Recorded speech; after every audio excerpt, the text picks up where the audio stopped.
This is Michael Parenti for Real History, a series of talks by me about important and controversial themes in history, many of which have been buried or ignored by those who control our intellectual environment. Those who control our vision of the past exercise a preeminent control over how we see the present and the future. The usual explanations for World War II are the following. Hitler was a maniac and bent on world conquest, and nothing could stop him. Second, the West tried to avoid war by appeasing him.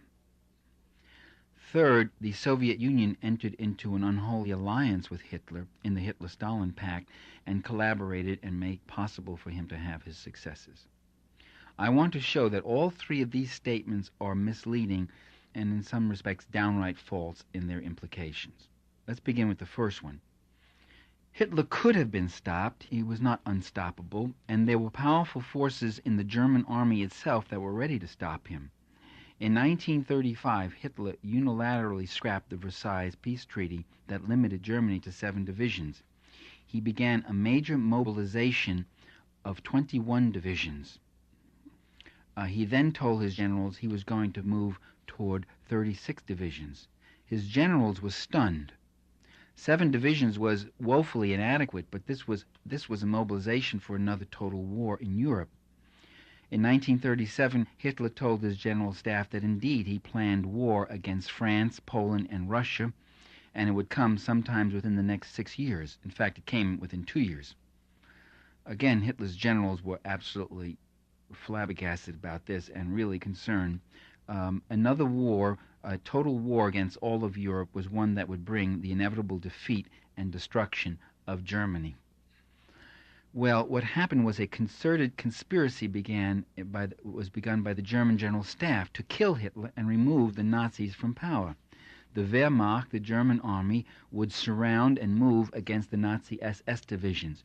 Key commanders would move their divisions in place and take over the Nazi elite forces. A special commando unit would be set up to storm Hitler's headquarters and kill him. The generals did not see how Germany could fight 2 million French, the entire Polish army, and the small but powerful Czechoslovakian army, not to mention the British, who would be joining in inevitably. To save Germany, they decided to move against Hitler, but they got no cooperation from the West. In 1936, Hitler violated the Versailles Peace Treaty by remilitarizing the Rhineland. England and France did nothing to stop him. Hitler said England and France would do nothing to stop. His generals said it was too risky to move into the Rhineland. England and France proved Hitler right. In 1938, the generals were about to strike. Much of the German general staff was involved. They hated Adolf Hitler. They hated the way the Nazis had treated the German military staff. And I counted about 60 or so senior officers who were eventually executed by the Nazis or arrested or died one way or the other when these plans were eventually exposed. So they were ready to move again, but Hitler annexed Austria, and the Western leaders did nothing, and the plans to do in Hitler had to be postponed. They were temporarily politically impossible because Hitler was triumphing so much.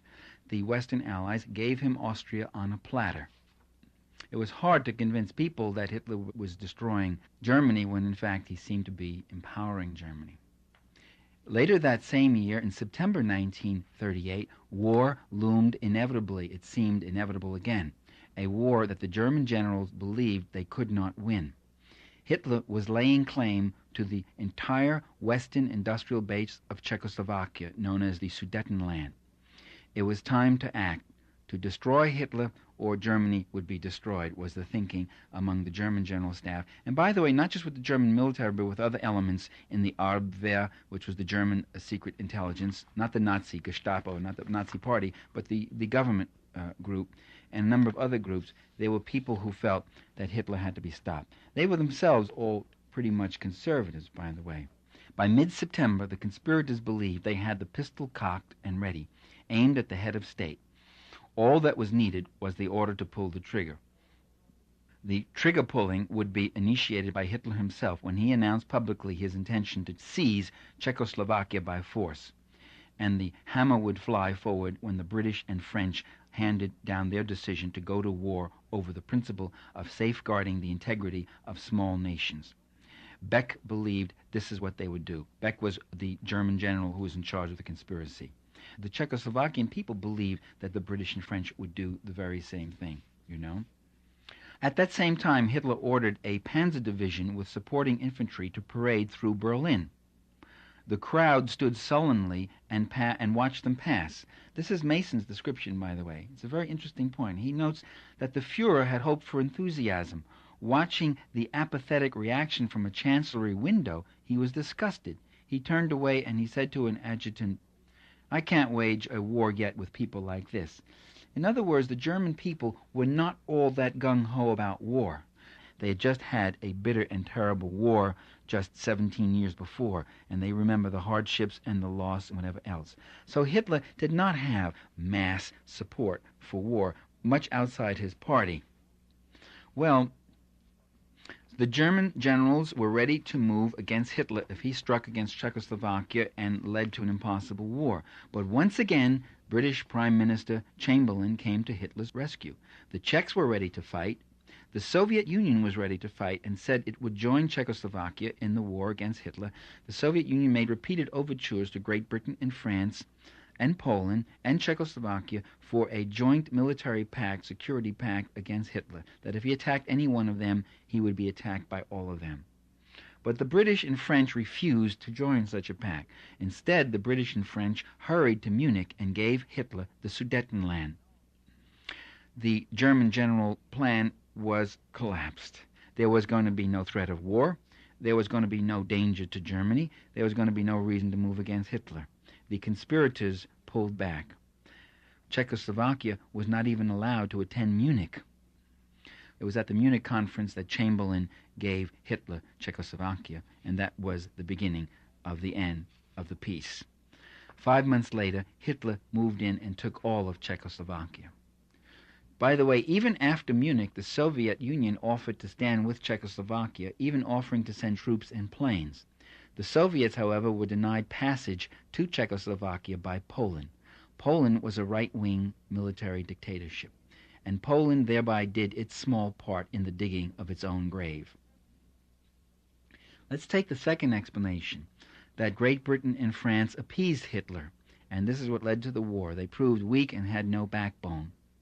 Well, they were war-weary and they were unwilling to fight. They were willing to take peace at any price. That's really not quite true. They had been war-weary after World War I, and yet they proved themselves very willing to fight.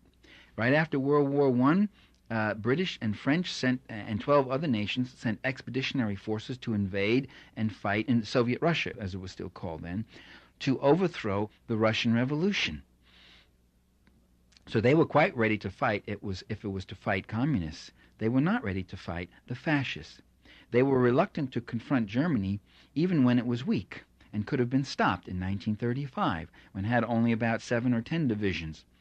They had wind that the German generals were wavering. They had wind that there was a very serious conspiracy afoot. The British intelligence heard from the Abwehr, the German secret service, secret intelligence.